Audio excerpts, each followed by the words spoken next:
भारत के most wanted भगोड़े मेहुल चोकसी को बेल्जियम पुलिस ने गिरफ्तार कर लिया है। भारत के high profile Punjab national bank घोटाले मामले में यह अहम घटनाक्रम माना जा रहा है।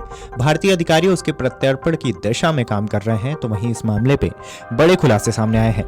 भगोड़ा हीरा कारोबारी मेहुल चोकसी की बेल्जियम में गिरफ्तारी के बाद एक और बड़ा खुलासा हुआ है। भारत में वांछित मेहुल की गिरफ्तारी भारतीय जांच एजेंसियों की 7 साल से अधिक समय की मेहनत और दिन रात एक करके की गई जांच पड़ताल का नतीजा है। जांच एजेंसियों को करीबन 3 देशों में कई चुनौतियों का सामना करना पड़ा, लेकिन उन्होंने हार नहीं मानी और अब उनके हाथ बड़ी सफलता लगी है। सीबीआई और ईडी के मुंबई की पीएनबी की ब्रेडी हाउस शाखा में 13,850 करोड़ रुपए की धोखाधड़ी के आरोप में मेहुल, भतीजे नीरव मोदी, परिवार के अन्य सदस्यों और कर्मचारियों, बैंक अधिकारियों व अन्य लोगों पर 2018 में मामला दर्ज किया था।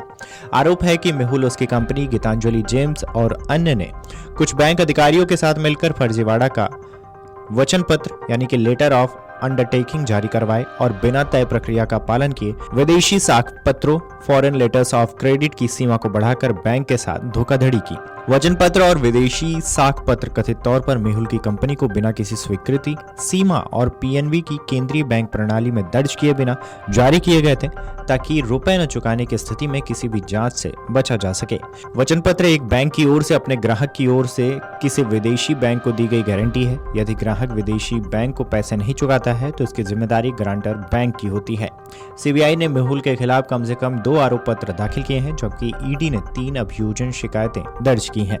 एजेंसियों के मुताबिक ब्रेडी हाउस शाखा के अधिकारियों ने मार्च-अप्रैल 2017 के दौरान 165 वचन पत्र और 58 विदेशी साख पत्र जारी किए। इसके बदले 311 बिलों को भुनाया गया।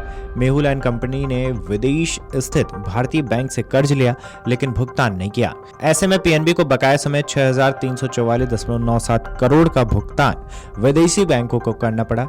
ईडी अब तक मेहुल की 2,565.90 करोड़ की संपत्ति अटैच या जब्त कर चुकी है। मेहुल चोकसी ने साल 2014 से 2017 के बीच पीएनबी के अपने सहयोगियों और बैंक अधिकारियों के साथ मिलीभगत कर गलत तरीके से लेटर ऑफ अंडरटेकिंग और फॉरेन लेटर ऑफ क्रेडिट जारी किए। इसकी वजह से बैंक को 6,000 करोड़ रुपए से अधिक का नुकसान हुआ।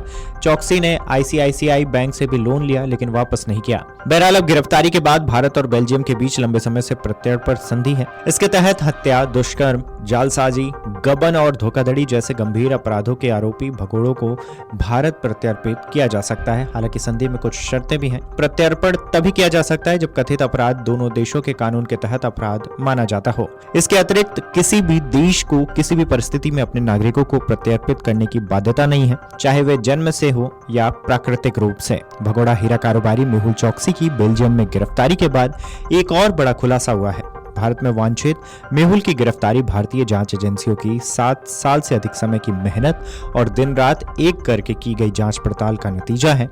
जांच एजेंसियों को करीबन 3 देशों में कई चुनौतियों का सामना करना पड़ा, लेकिन उन्होंने हार नहीं मानी और अब उनके हाथ बड़ी सफलता लगी है।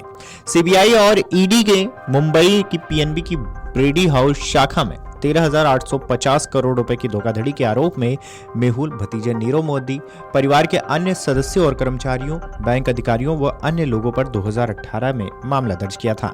Video desk amarujala.com। अगर आप ये वीडियो YouTube पर देख रहे हैं तो हमारे चैनल को सब्सक्राइब कर बेल आइकन दबाएं और Facebook पर देख रहे हैं तो हमारे पेज को लाइक करें। 8 मिलियन प्लस सब्सक्राइबर, आपके इस भरोसे के लिए बहुत धन्यवाद।